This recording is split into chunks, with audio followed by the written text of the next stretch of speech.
Salut les pirates, j'espère que vous allez bien parce que moi ça va bien.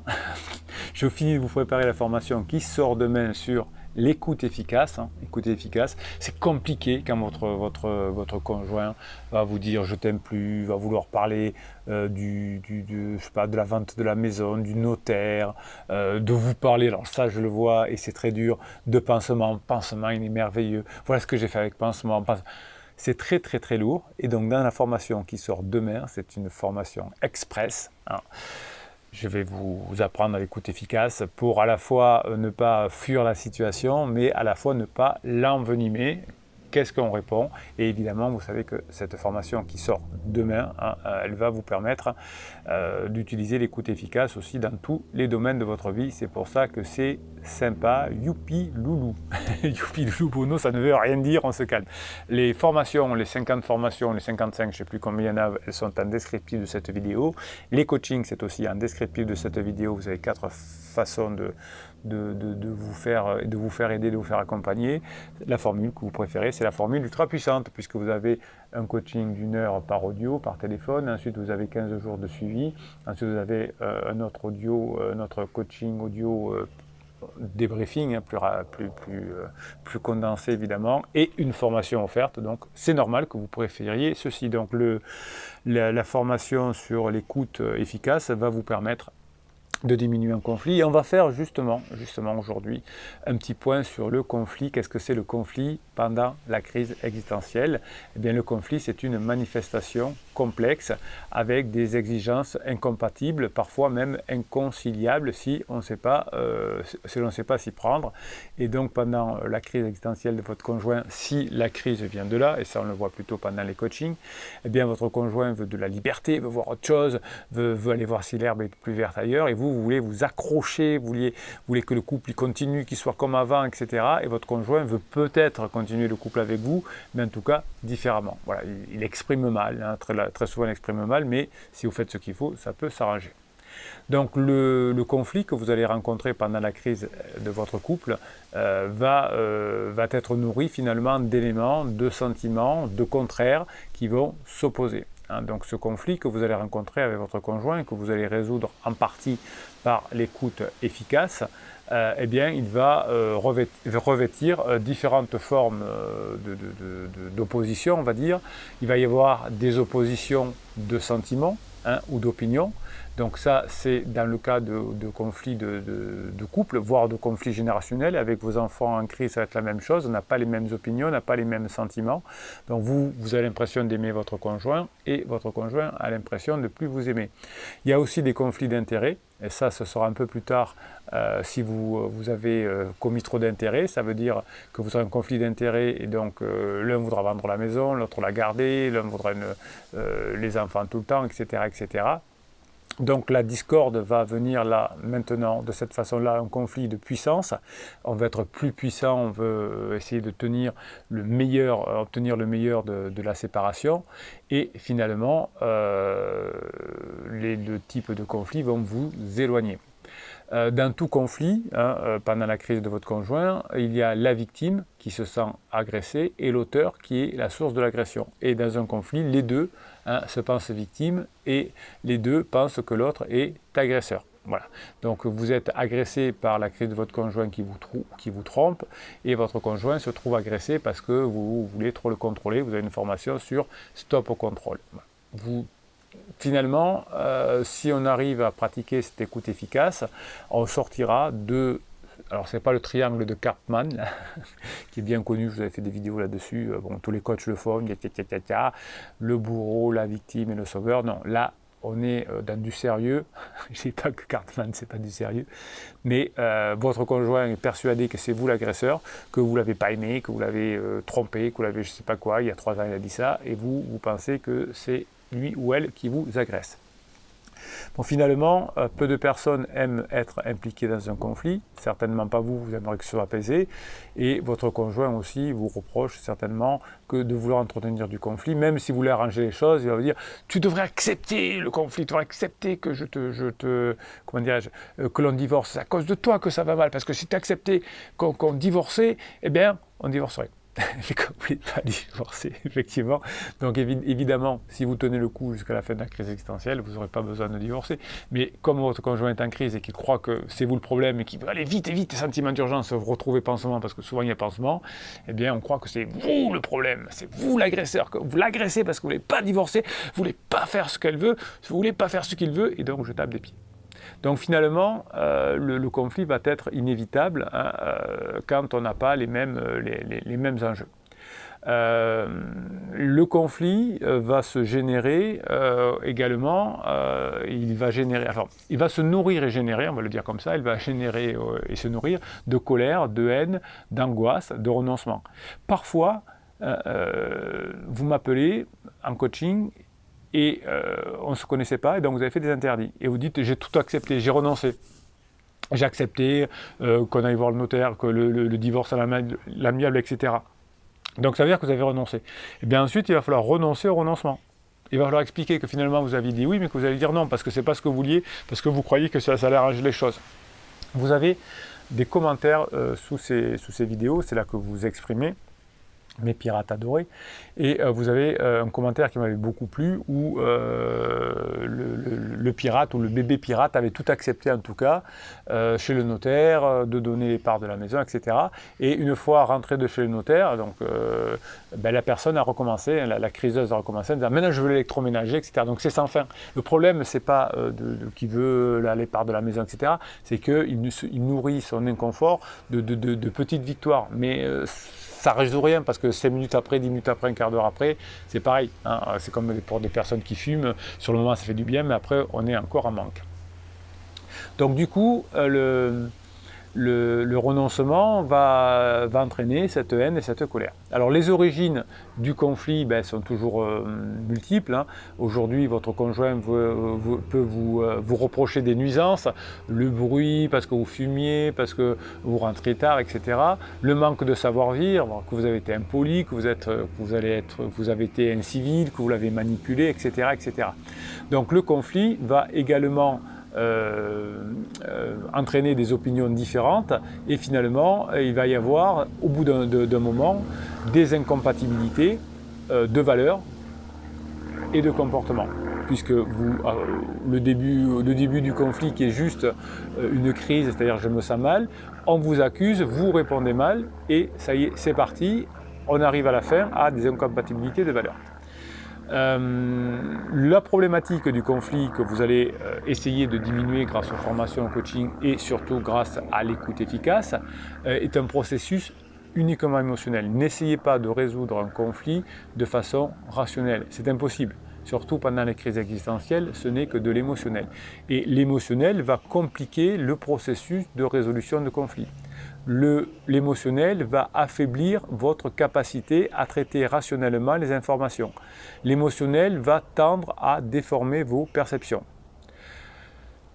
Le conflit suit généralement 4 phases de développement. Vous notez 4 phases. La première phase, c'est ce que j'appelle la phase souterraine. Il va falloir les repérer, ces 4 phases, pour ne pas aller à la 4e, si vous pouvez. Donc la première phase, je l'appelle la phase souterraine. Elle n'est pas visible, ni de l'auteur, ni de la victime. Donc c'est ce que vous avez vécu pendant plusieurs mois, plusieurs années. Et vous n'en êtes pas rendu compte, vous vous êtes éloigné en phase 2 du couple sans le savoir. La deuxième phase, c'est ce que j'appelle un point de cristallisation. Votre conjoint en crise va réaliser finalement qu'il se sent mal et que rien n'est possible, on ne pourra pas aboutir à une réconciliation. Donc c'est le point de cristallisation, votre conjoint pense qu'on ne va pas y arriver. Ensuite, votre conjoint va engager une phase d'engagement, c'est la 3e phase, la phase d'engagement, durant laquelle votre conjoint qui se considère comme une victime qui a beaucoup souffert à cause de vous, va vous révéler l'existence de son conflit, de son sentiment d'impuissance et d'urgence et de découragement. La 4e phase, ce sera la montée en puissance du conflit, surtout si vous êtes un bébé pirate et que vous n'avez pas compris comment on gère la crise existentielle. Et cette phase de montée en puissance, finalement, va être la phase durant laquelle vous et votre conjoint va camper sur ses positions. Vous allez refuser de reconnaître vos torts et l'autre personne va ressentir de la frustration, de l'angoisse et du ressentiment. Évidemment, si je me place du côté de votre conjoint en crise, il va croire que c'est vous qui avez vos torts, des torts et que vous ne voulez pas le reconnaître, donc je me sens frustré, je me sens angoissé, j'ai du ressentiment envers vous. Et inversement, si votre conjoint veut partir, vous a dit que vous n'aimez plus, etc., eh bien vous allez ressentir des angoisses, du ressentiment, de la frustration. Donc finalement, l'écoute efficace va vous permettre, premièrement, d'arriver à maîtriser votre émotionnel, qui prend le pas sur le mental lorsque vous êtes submergé par vos émotions négatives, comme l'angoisse, l'amertume et le ressentiment. Et vous voyez que votre conjoint, c'est pareil. Face à vous, il a de l'angoisse, de l'amertume et du ressentiment. Donc c'est pour ça que s'il n'y en a pas un des deux qui travaille sur lui, c'est mort. Donc l'état mental d'angoisse, finalement, va compliquer le processus de résolution de conflits et il va vous affaiblir, il va affaiblir votre capacité à traiter rationnellement les informations. Donc pour maîtriser votre émotionnel, pour réussir à récupérer votre couple, vous allez finalement changer votre façon de faire. Vous allez développer la maîtrise de soi pour vous préparer aux situations d'agression. Pour cela, vous avez des formations et des coachings, évidemment, pour vous occuper, évidemment, à redévelopper une image positive de vous-même, en énumérant vous-même vos qualités et en éliminant vos pensées négatives. Vous allez réidentifier vos points forts. Vous allez maintenir une bonne forme physique. Vous allez faire du sport, une bonne hygiène alimentaire. Vous allez faire de la neurohypnose. Vous allez garantir votre forme mentale pour passer de l'émotionnel au mental. C'est-à-dire que si vous avez un gros mental, si vous redevenez un roc, vous allez pouvoir contrer, aider votre conjoint en crise à maîtriser son émotionnel. Si vous arrivez à travailler sur votre écoute efficace, notamment, vous allez vous maîtriser en situation d'agression. Vous allez rester concentré sur votre objectif. Ce n'est pas votre objectif de savoir pourquoi votre conjoint a dit ça ou a fait ça, pourquoi il vous a trompé, mais c'est votre objectif, c'est de revenir ensemble, c'est de travailler sur cet objectif-là. Vous allez du coup pouvoir vous positionner par rapport à votre conjoint en crise en adoptant cette attitude calme, cette voix maîtrisée, cette posture d'écoute efficace que vous verrez dans la formation de demain. Du coup, ça va vous permettre de maîtriser la tension qui monte en vous par rapport à vos émotions négatives qui vont vous envahir. Donc du coup, qu'est-ce que vous allez faire pour éviter ce conflit-là? Pratiquer l'écoute efficace en vous efforçant. Ah, c'est bon, il a dit. Podcast, j'arrive à le dire. Ça, c'est notre private joke.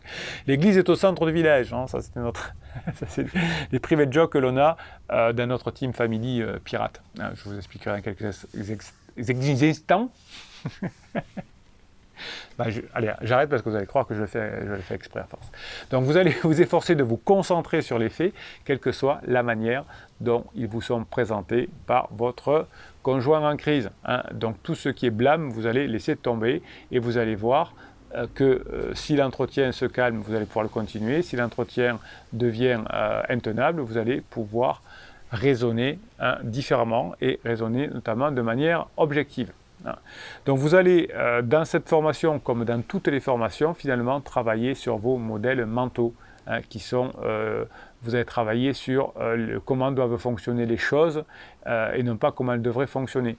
Vous avez une formation qui s'appelle les règles de fonctionnement du couple, c'est comme ça que le couple fonctionne. Si vous ne le savez pas, vous ne pouvez pas le deviner, et votre conjoint non plus. Donc quand vous êtes deux à ignorer comment fonctionne un couple, le couple il va avoir un accident. Si vous êtes deux dans une voiture et qu'aucun des deux ne sait conduire, il y a plus de chances d'avoir un accident, il y a des chances d'avoir un accident. Mais si il y en a au moins un des deux qui se conduit, eh bien les chances vont diminuer parce qu'il y en a un qui va pouvoir aider l'autre, il y en a un qui va pouvoir prendre le volant ou donner des conseils à l'autre. Mais si aucun des deux, pouf. Et souvent, vous êtes en couple et vous n'avez pas appris à être en couple. C'est pour ça qu'on arrive à des conflits. Et donc l'écoute efficace va vous permettre d'y arriver. Vous allez sortir, grâce à l'écoute efficace aussi des modèles de pouvoir, vous allez sortir des conceptions que le couple est un jeu de pouvoir. Chaque fois qu'un coach vous dit « vous êtes trop inquiet », Hein, vous êtes pro acquis, c'est pour ça que ça ne marche pas. Et qu'un coach vous dit, il faut faire des silences radio, faut manipuler, faut faire le film, moi je te suis. Faites des lettres magiques, manipulez-les. Non, arrêtez tout ça. Le couple, c'est pas un modèle de pouvoir. Le couple, c'est un modèle de plaisir, de divertissement, de passer des bons moments ensemble. C'est quand même fou de faire de votre couple un jeu de pouvoir. C'est fini ça. C'était il y a 30 ans, messieurs les coachs, messieurs les psys, mesdames les psys. Je ne sais pas pourquoi je critiquerais les psys. Non, j'adore les psys, surtout les psychiatres qui sont des médecins. Vous savez que c'est une autre private joke ici. On s'amuse à taquiner les psys. Mais les psys sont très bien pour régler les problèmes de l'enfance. Ils sont formés pour ça. Il y a des choses dans votre enfance qui sont bloquées ou après votre enfance. Un psy, il est fait pour ça. Il est formé pour ça. Voilà. Donc le conflit est un besoin empêché par une action ou un comportement. Le conflit est un besoin empêché par une action ou un comportement. Essayez de trouver quelle est l'action et le comportement qui sont empêchés. Essayez de trouver quel est le besoin qui est empêché et vous allez résoudre votre problème. Cette méthode de résolution des conflits, d'écoute efficace si vous voulez, elle est valable partout dans l'entreprise, avec vos enfants, avec vos amis. C'est pour ça que c'est bon. Quand on vous propose un truc qui n'est pas valable partout, méfiez-vous. Vous ne pouvez pas faire de silence radio avec votre patron, avec vos clients. C'est pas possible. Avec vos enfants en bas âge. Donc ça ne marche pas. En revanche, si vous êtes fort, si vous transformez l'émotionnel en mental, si vous savez résoudre, si vous savez écouter, si vous savez vous maîtriser, ben ça marche partout. Si vous savez être léger, si vous savez divertir, si vous savez badiner, oui, ça marche partout avec vos clients, avec vos enfants, avec vos conjoints. La solution, elle est là. Merci aux neurosciences de nous éclairer là-dessus. Alors merci aussi à la team, à la famille. Merci, on dit les merci à YouTube qui permet de mettre des commentaires et de créer cette team family. Et je vais vous tirer au sort en commentaire d'ici quelques secondes pour refaire un mini coaching. Et merci à Telegram. Merci à Telegram. Parce que dans Telegram, il y a un canal qui s'appelle le canal Bruno Marchal. Pour y aller, vous tapez canal Bruno Marchal. Et toute la journée, je vous mets des ressources que vous m'envoyez les pirates. Vous me les envoyez sur mon WhatsApp. Et moi, je vous les transfère sur Telegram. Et toute la journée, vous allez recevoir des trucs pour vous donner la banane, la patate, allez.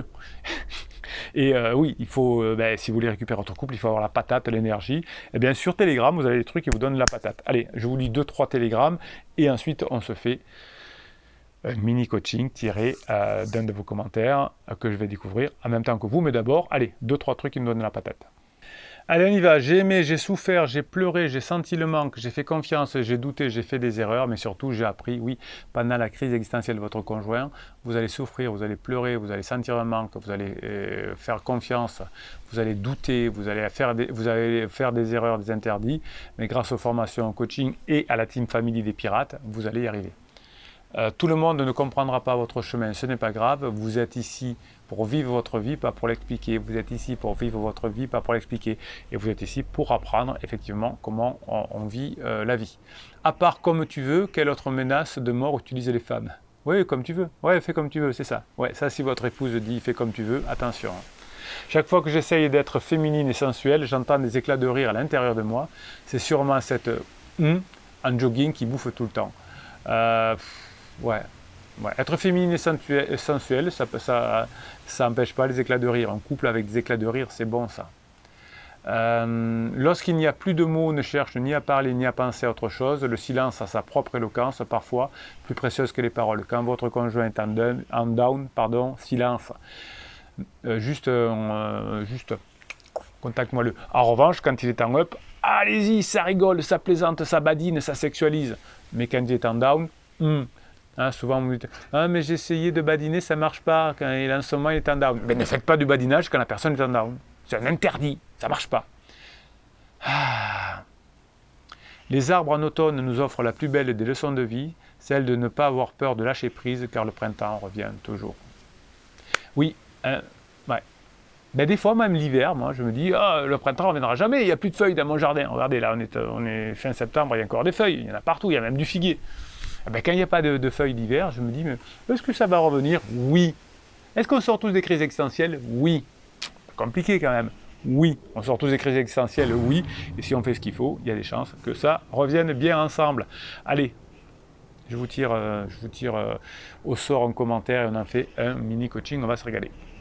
Allez, message court d'Isabelle Lagadec. Dieu n'a pas créé la crise, mais le diable, oui. Oui, c'est vrai que parfois ça ressemble un peu au diable. Allez, Bourrasque, qu'est-ce qu'il nous dit Bourrasque? Criseux à fond dans tous les excès. Oui, effectivement, crise existentielle, on a beaucoup d'excès. Il surjoue, il se demande pourquoi il a des poussées d'acné. Oui, alors effectivement, quand on est épuisé, quand on est en crise, on a des problèmes de peau, des choses comme ça. Je vous avais fait déjà une vidéo là-dessus. Ce retour dans l'adolescence laisse des marques, même sur la peau, c'est le stress. Oui, toutes les crises existentielles sont les mêmes. Voilà. Toutes les crises existentielles se terminent. Votre criseuse, là, ou votre criseux, il a déjà fini sa crise d'adolescence, il en a fait une autre. Eh oui, toutes finissent. C'est pas la fin du couple, la crise existentielle, c'est un point de passage du couple, sauf que des fois on mélange tout. Va savoir, Gogo le criseux continue dans ton délire, tout va tellement bien, ben ça Bourrasque. Je suis très optimiste parce qu'il a réussi à se détacher. Bob la vie, petit truc qui a bien marché. Ah, ben ça j'adore quand vous vous donnez des conseils et que vous partagez les trucs qui ont bien marché, on y va. L'autre matin, j'ai dit à ma compagne d'un air sérieux, il faut que je te parle de quelque chose d'important. J'ai senti à ce moment une certaine tension chez elle et toute son attention était dirigée vers moi. Oui, ça c'est la survie, c'est la curiosité. Bob la vie, il a dû faire la formation sur la curiosité. Qu'est-ce qui se passe? Attention, survie. J'ai poursuivi en souriant. Le café que tu as acheté l'autre jour est vraiment délicieux. Elle m'a regardé un peu surprise et elle s'est détendue. Ça c'est très bon. Tension, détente. Tension, détente. Ça c'est très bon. Nous sommes passés d'une atmosphère crispée à un moment agréable à un claquement de doigts. Et voilà. Et voilà, Bob la ville a tout compris. Je lui ai préparé un café, hein, elle a quitté, nous avons discuté de choses et d'autres avec légèreté. Là, vous avez fait un bon pas en avant. Excellente façon de commencer la journée, chaque moment agréable est une petite victoire ou une grande victoire. Allez, les pirates. Eh ben oui, ben ça c'est très bon. Voilà. Vous pouvez dire j'ai quelque chose d'important à te dire, quelque chose qui a changé, voilà, j'ai un nouveau besoin, il faut que je t'en parle, je sais pas, mais tu le gardes pour toi, etc. Non, je sais pas si je peux t'en parler, en fait, montez la sauce comme ça, et puis vous dites ah, je me ferais bien un café ce matin. Ou ce matin, je ne prendrai pas un café, je prendrai un thé. Vous voyez, vous faites retomber la tension, il y a un rire. Mettez-moi de l'ambiance, mettez-moi de la légèreté dès que votre conjoint est en up, évidemment. Quand c'est en down, c'est pas la peine. Allez, je vais me dépêcher de finir la formation pour demain, l'écoute efficace. Mettez-moi des pouces en l'air, mettez-moi des commentaires sous ces vidéos. Votre team, votre famille de pirates, elle a été repérée par YouTube. Vous êtes au top, vous vous aidez, vous parlez dessous. Il y a des choses qui se passent. Vous attirez des bébés pirates qui viennent remplacer les pirates qui partent. Il y en a plein de pirates qui partent une fois qu'ils ont retrouvé leur conjoint. Eh bien, ils sont remplacés par des bébés pirates et vous allez les aider. Tout ça, c'est très bon. Bruno, arrête avec les mains. On se calme.